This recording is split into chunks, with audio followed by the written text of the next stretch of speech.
Good evening, এইটো part number 3 video' হয় semi কণ্ডাক্টৰৰ।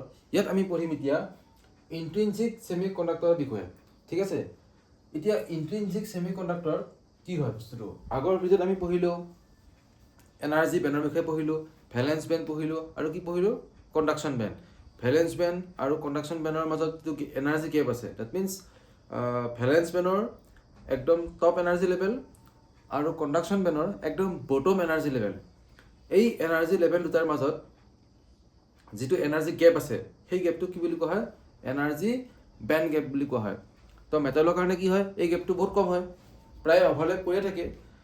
আৰু ইনচুলেটৰ কাৰণে কি হয়, মোৰ দেন 3 ইলেক্ট্ৰন ভল্ট হয় এই গেপটো। আৰু ছেমি কণ্ডাক্টৰৰ বাবে কি হয়, লেছ দেন 3 ইলেক্ট্ৰন ভল্ট, লগভগ 1 ইলেক্ট্ৰন ভল্টৰ আচপাছ হয়। ঠিক আছে, এইখিনি বেছিকখিনি কৈ দিলোঁ। এতিয়া আমি পঢ়িম টাইপছ অফ ছেমি কণ্ডাক্টৰ। তো ফাৰ্ষ্ট টাইপটো কি হয়, ইন্ট্ৰিনছিক ছেমি কণ্ডাক্টৰ।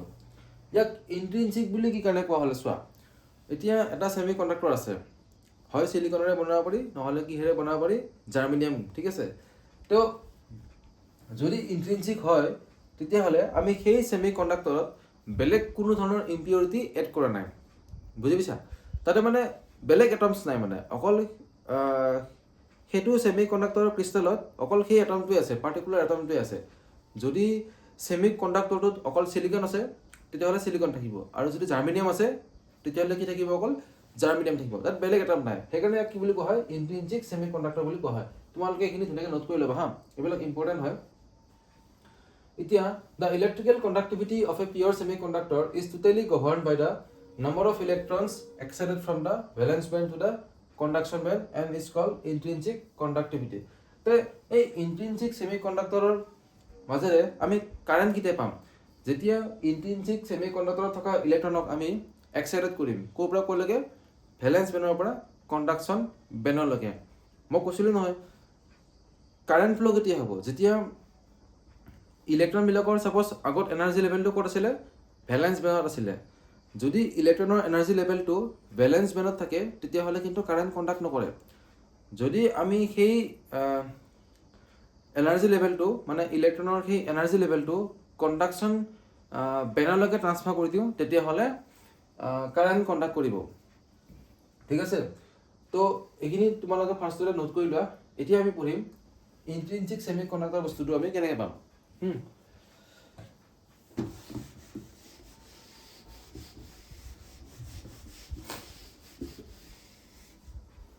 তো আমি ধৰি ল'ম যে চিলিকনৰ ক্ৰিষ্টেল এটা আছে, চিলিকনৰ ক্ৰিষ্টেল আছে, মানে চিলিকন ছেমি কণ্ডাক্টৰ হয়। অ'কে,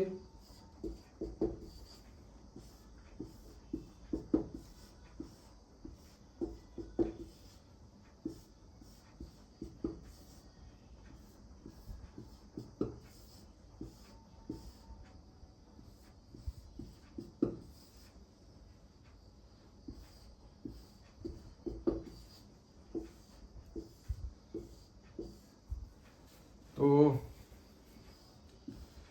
চিলিকনৰ চোৱা, চিলিকনৰ আউটাৰমষ্ট চেলত কিমানটা আছিলে ইলেক্ট্ৰন, 4টা আছিলে। কাৰণ আমি গমে পাওঁ এটমিক নম্বৰ কিমান হয়, 14 হয়। ইলেক্ট্ৰনিক কনফিগাৰেশ্যন কি আছে, 2.8.4, এইটো জাষ্ট নৰ্মেলটো। আৰু অৰবিটেলত যদি আমি এক্সপ্ৰেছ কৰোঁ কেনেকৈ হ'ব, 1s2 2s2 2p6 3s2 3p2. Okay, so what is the outermost cell? The third cell of the silicon atom is called outermost cell. So number of electrons in the outermost cell is what, 2 plus 2 4. So কি হ'ব, এই 4টা ইলেক্ট্ৰনে চোৱা, suppose এইটো silicon atom, ইয়াৰ 4টা আছে electron outermost cell, সেই 4টা ইলেক্ট্ৰন কি হ'ব, শ্বেয়াৰ কৰিব সি কাৰ লগত, ইয়াৰ নেইবাৰিং সিলিকন এটমৰ লগত। তে কৰিলে শ্বেয়াৰ কৰিলে, তেনেকৈ শ্বেয়াৰ কৰিলে এনেকৈ এই টাইপছ হয়।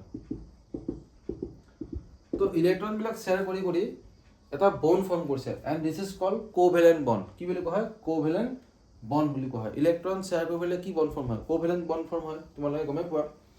এতিয়া চোৱা কথাটো কি হ'ব, এতিয়া ইয়াত কোনো ধৰণৰ ফ্ৰী ইলেক্ট্ৰনছ নাই, there are no' free electrons in this crystal lattice. এতিয়া ফ্ৰী ইলেক্ট্ৰন নহ'লেতো কাৰেণ্ট ফ্ল' নহ'ব, বুজি পাইছা। তে আমি এতিয়া ফ্ৰী ইলেক্ট্ৰন জেনেৰেট কৰিব লাগিব কেনেকৈ কৰিম চোৱা at temperature 0 Kelvin একদম room temperature 0 Kelvin কোনো ধৰণৰ ফ্ৰী ইলেক্ট্ৰন নোপোৱা if we raise the temperature যদি আমি temperature rise কৰি দিওঁ then what will happen এই ইলেক্ট্ৰন বিলাকে কি কৰিব এই বন বিলাক মানে ইয়াৰ পৰা ফ্ৰী হৈ যাব সিহঁতে মানে এই বন বিলাক কি হ'ব ব্ৰেক ডাউন হ'ব বুজি পাইছে না কোনটো বন ব্ৰেক ডাউন হয় গম নাপাওঁ কিন্তু বন বিলাক কি হ'ব ব্ৰেক ডাউন হ'ব কোভেলেন্ট বন বিলাক ব্ৰেক ডাউন হ'ব সাপোজ মই মানি লৈছো যে ইয়াত যেটো আছিলে কোভেলেন্ট বন এই কোভেলেন্ট বনটো ব্ৰেক ডাউন হ'ল ব্ৰেক ডাউন হ'লে কি হ'ব এটা ইলেক্ট্ৰন কি হ'ব ইয়াৰ পৰা ওলাই যাব সাপোজ এটা আহি গ'ল ঠিক আছে ইয়াতে কি হ'ব এতিয়া এটা হোল প্ৰডিউস হ'ল নাই যেতিয়া এই ব্ৰেকডাউন হ'ল ইলেক্ট্ৰনটো ওলাই গ'ল ওলাই যোৱাৰ লগে লগে ইয়াত কি ফৰ্ম হৈ গ'ল হোল প্ৰডিউস হ'লে ক্লিয়াৰ তো এইটোক আমি কি বুলি ক'ম ইয়াক সাপোজ আমি কৈছো ইলেক্ট্ৰন বুলি থাৰ্মেল ইলেক্ট্ৰন বুলি ক'ম থাৰ্মেলি মানে চোৱা এই আমি কোভেলেন্ট বন্ডটো কেনেকৈ ব্ৰেকডাউন কৰিছো থাৰ্মেলি টেম্পাৰেচাৰ ৰাইজ কৰিছো থাৰ্মেল ইলেক্ট্ৰন বুলি ক'লে হ'ল থাৰ্মেলি জেনাৰেটেড ফ্ৰী ইলেক্ট্ৰন তো এইটো কি বুলি কম আমি ইয়াক আমি হোল বুলি কম কি বুলি কম হোল বুলি কম এতিয়া যদি আমি ক্ৰিষ্টেল ল্যাটিসটোত চোৱা এতিয়া যদি আমি ক্ৰিষ্টেল ল্যাটিসটোত পটেনশিয়াল ডিফাৰেন্স এপ্লাই কৰি দিওঁ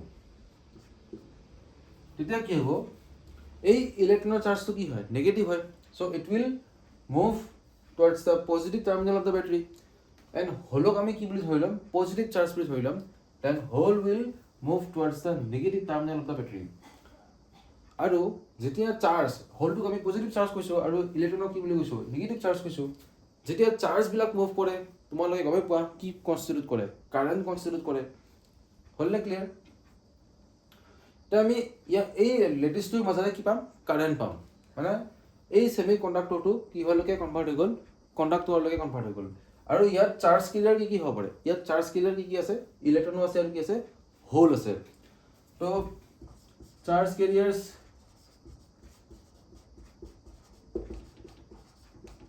হোল আছে আৰু কি আছে ইলেক্ট্ৰন আছে আৰু আমি এইবিলাক কেনেকৈ জেনাৰেট কৰিছো থাৰ্মেলি জেনাৰেট কৰিছো এতিয়া আমি এতিয়া চোৱা এনেকুৱা ধৰণৰ সেমি কন্ডাক্টৰক কি বুলি কোৱা হয় ইন্ট্ৰিনসিক সেমি কন্ডাক্টৰ বুলি কোৱা হয় এতিয়া আমি কিমানটা হোল পাম সাপোজ আমি কনসিডাৰ কৰিলো Ne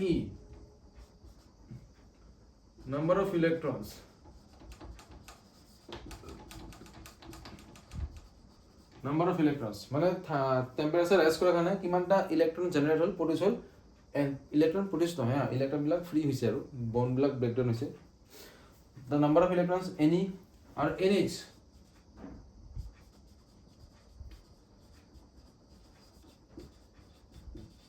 মানে আমি কি ধৰি লৈছো নাম্বাৰ অফ হোল এতিয়া ইন্ট্ৰিনসিক সেমিকন্ডাক্টৰ কি হ'ব number of electrons and number of holds will be equal হ'ব না ইকুৱেল যিমানটা ইলেক্ট্ৰন ওলাব সিমানটা কি হ'ব হোল প্ৰডিউস হ'ব so we can say that number of electrons and number of holes are equal so we can write Ne equal to what NH hole আৰু আমি নাম্বাৰটো আমি কিমান বুলি ধৰি লৈছো সাপোজ Ni বুলি ধৰি লৈছো Ni মানে ইলেক্ট্ৰন কিমানটা আছে Ni টা আছে আৰু হোলো কিমানটা আছে Ni টা আছে সো আমি যদি এতিয়া Ni আৰু Ni NH ক ইনটু কৰো কি ওলাব Ni² ওলাব ঠিক আছে না এটা এটা ফৰ্মুলা হয় তোমালোকে এখিনি ধুনীয়াকৈ নোট কৰি লোৱা আৰু ইয়াৰ পৰা যিখিনি থিওৰি আছে বুজি পাবাই তোমালোকে মই যিখিনি কথা ক'লো সেইখিনিয়ে লিখিব লাগে এক্সামত তো ইন্ট্ৰিনসিক সেমিকন্ডাক্টৰ এইটোৱে হয় ঠিক আছে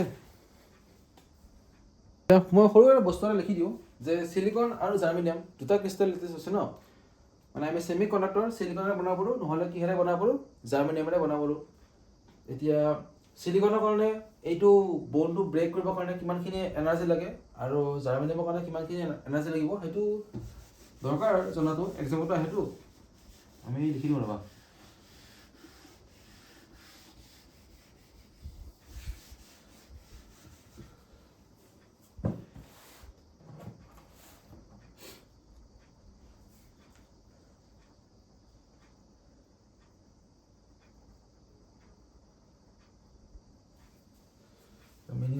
energy required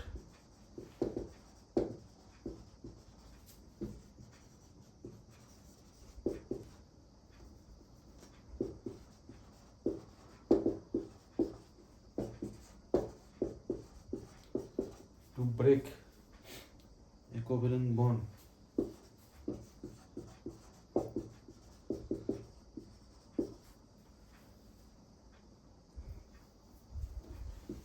is 0.72 eV for germanium and 1.1